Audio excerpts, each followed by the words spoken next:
नमस्कार, मी राम बुधवंत नवराष्ट्राच्या ताईसाहेब सरकार या कार्यक्रमात आपलं स्वागत करतोय. अवघ्या 22व्या वर्षी एमपीएससी करत करत नगरसेविका झाली.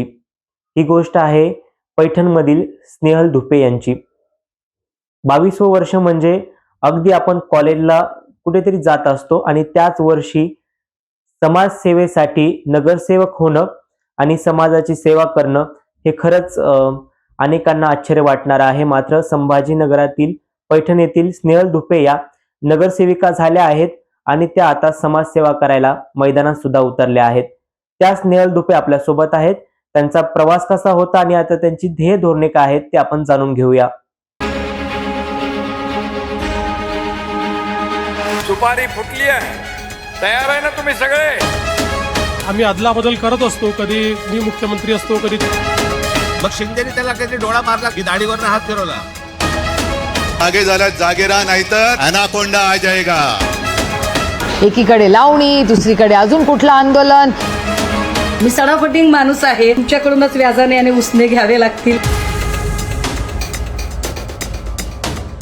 अवघ्या 22व्या वर्षीच त्या नगरसेवक झाल्या. ही गोष्ट आहे स्नेहल धुपे यांची आणि त्याच आपल्या सोबत आहेत.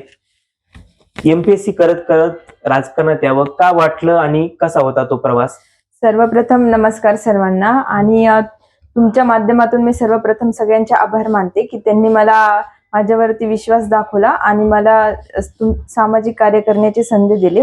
मी ग्रॅज्युएशन कंप्लीट केलं आणि त्याच्यानंतर मी निर्णय घेतला की मी एमपीएससी करून प्रशासनात जाऊन अधिकारी होऊन समाजासाठी काहीतरी करावं, सामाजिक कार्य करावं, जेणेकरून जनतेला माझं एक योगदान असेल. व त्याच्यानंतर मग स्थानिक स्वराज्य संस्थेच्या निवडणुका लागल्या आणि मग दत्ताभाऊ गोरडे असतील, माझे मोठे बंधू असतील योगेश धुपे यांनी मला संधी दिली. इतक्या कमी वयात समाजसेवा करण्याची संधी मला मिळाली हे मी नक्कीच माझं भाग्य समजते. आणि नंतर मग आम्ही निर्णय घेतला. बरं, तुम्ही नवख्या होत्या या सगळ्या गोष्टींसाठी. लोकांमध्ये जाऊन प्रचार करणं, त्यांना समस्या त्यांच्या जाणून घेणं वगैरे कितपत अवघड होतं? कसं लोकांना पटवलं आणि काय नेमक्या त्यांना तुम्ही आश्वासन दिलेत? आम्ही प्रचार करत असताना खूप सारे अनुभव आम्हाला आले. प्रचार करायच्या वेळेस आम्हाला लोकांच्या समस्या जाणून घेतल्या आम्ही. तेव्हा मला लक्षात आलं की आपलं शिक्षण पण इथे नक्कीच काम करेल आणि लोकांच्या जे काही समस्या असेल त्या आम्ही चांगल्या पद्धतीने सोडवू शकू हा विश्वास माझ्यावरती होता. आणि जनतेने पण आमच्यावरती तो विश्वास दाखवला की हे आपल्यासाठी कुठतरी योग्यच ठरेल. बरं, तुम्ही एमपीएससी मधून अधिकारी होऊन स्वप्न पाहत होत्या, मात्र आता तुम्ही नगरसेविका झाल्यात. तुम्ही एमपीएससी आता सुरू ठेवणार आहात का त्याला थांबवले जाता? हो, मी एमपीएससी थ्रू मी हेच समाजसेवा करण्यासाठीच प्रशासनात उतरण्याचा निर्णय घेतला होता. परंतु असं नाही की तुम्ही एमपीएससी करूनच समाजसेवा करू शकता. मी माझं भाग्य समजवते की मला राजकारणात उतरून राजकीय पद्धतीने सुद्धा तुम्ही समाजसेवा करू शकता. बरं, तुमचं काय फॅमिली बॅकग्राऊंड काही राजकीय आहे का, की तुम्ही या गोष्टी आधीपासून बघत होत्या की आताच वाटलं की आपण राजकारणात यावं? नाही, माझं फॅमिली बॅकग्राऊंड राजकीय काही नाहीये. माझे वडील शिक्षक आहे. परंतु माझं असं होतं की मला समाजसेवा करायची होती. त्याच्यामुळे मी एमपीएससी जाण्याचा निर्णय घेतला होता. प्रशासनातून अधिकारी बनून हा निर्णय आम्ही घेतला होता. परंतु ही संधी चालून आली कुठेतरी की एक राजकारणात जाऊन सुद्धा समाजसेवा करता येते हे लक्षात आल्याच्या नंतर आम्ही उभं राहण्याचा निर्णय घेतला. प्रचाराचा किती कालावधी होता? किती कालावधीमध्ये तुम्ही तो प्रचार केलाय? आम्हाला प्रचारासाठी 20 दिवसाचा कालावधी मिळाला होता. त्यामध्ये आम्ही आमच्याकडून जितके प्रयत्न करता येईल तितके प्रयत्न करून आम्ही प्रचार केला. बरं, तू एक तरुणी आहे, तर जेव्हा समाजामध्ये प्रचारासाठी गेली तेव्हा काय समस्या आहेत समाजामध्ये ज्या वाटलं की ह्या गोष्टी कुठेतरी बदलायला हव्या? काय समस्या आहेत ज्यावर काम करता येईल? सर्वप्रथम पैठण हे पर्यटन स्थळ आहे ज्याच्यामुळे की पैठणला खूप सुधारण्याची गरज आहे आमच्या लक्षात आलं. जनतेच्या समस्या अशा होत्या की पाण्याचे प्रॉब्लेम्स असतील, स्ट्रीट लाईट्सचे प्रॉब्लेम्स असतील किंवा रस्त्यांचे समस्या असतील आणि खास करून महिला म्हणजे महिला याच्यामध्ये उतरण्याची खूप गरज होती, कारण की महिलाच्या खूप साऱ्या समस्या असतील जे की महिला चांगल्या पद्धतीने समजून घेऊ शकते. आणि बऱ्याच समस्या आमच्या अशा लक्षात आहेत.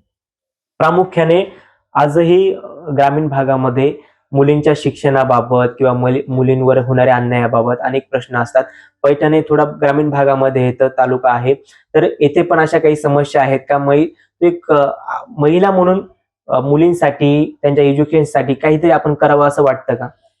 हो, महिलांच्या शिक्षणाच्या बाबतीत नक्कीच आम्ही काहीतरी करू. म्हणजे महिलांना जे बाहेर येण्यासाठी जे प्रवास करतात त्यांच्यासाठी बसच्या सुविधा असतील, जाण्या येण्याच्या जे काही गोष्टी असतील, महिलांना त्याच्यामध्ये खूप प्रॉब्लेम्स येतात. कारण काही वेळेस जो म्हणजे पुरुषांचा महिलांकडे बघण्याचा जो दृष्टिकोन असतो तो असेल, अशा वेळेस आम्ही महिलांना नक्कीच सहकार्य करू.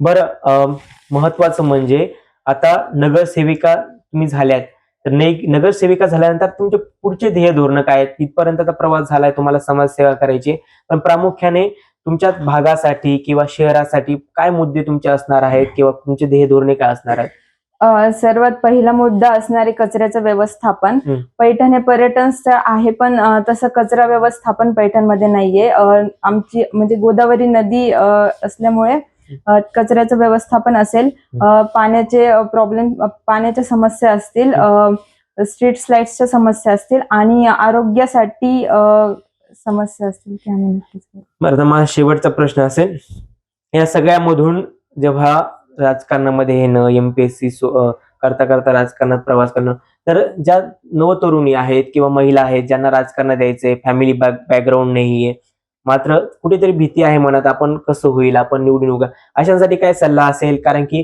एकीकडे आपण पाहिलं जातो की काही कालावधीमध्ये राजकारणाकडे बघण्याचा दृष्टिकोन बदललाय. राजकारण म्हणजे या अमुक गोष्टी, पैसा आहे किंवा वाईट गोष्टी आहेत. तर तुझा काय दृष्टिकोन आहे आणि तू काय सल्ला देशील अशा मला महिलांना? नक्कीच वाटतं की स्त्रियांनी राजकारणात उतरलं पाहिजे.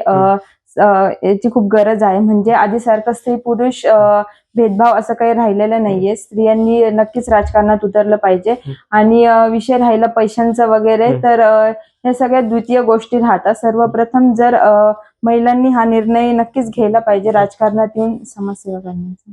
बरं, आता नगरसेविका झाल्यात तुम्ही, पुढचे काय आमदार, खासदार, मंत्री, म्हणजे असं देशाची पंतप्रधान सुद्धा महिला होती, तर त्याचप्रमाणे काही ध्येय धोरणे असणार आहेत का? काही आधी कधी असं विचार केलाय की आपण या पर्यंत पोहोचू किंवा आपल्याला पोहोचायचं, असं काही वाटलं? हो, नक्कीच. आता एवढी संधी तर भेटली आहे, याच्यातून आम्ही चांगलं आम्ही आमचं चांगलं सहकार्य हे करू. नक्कीच प्रयत्न करू. आपण जर पाहिलं तर सध्याच्या ज्या परिस्थितीमध्ये नक्कीच अशा नवतरुणी राजकारणामध्ये येणं आणि कुठेतरी राजकारणामध्ये येऊन समाजासाठी काही करणं, महिलांसाठी काही करणं, या ज्या काही महत्वाच्या गोष्टी आहेत त्या घडायला हव्यात. आणि राजकारणाचा जो दृष्टिकोन आहे तो बदलून कुठेतरी नवतरुणांनी सुद्धा आता या राजकारणात उतरून हे जे काही गढूळ झालेलं वातावरण आहे ती नीट करण्याचा प्रयत्न करावा. मी राम बुधवंत, नवराष्ट्रीय छत्रपती संभाजीनगर.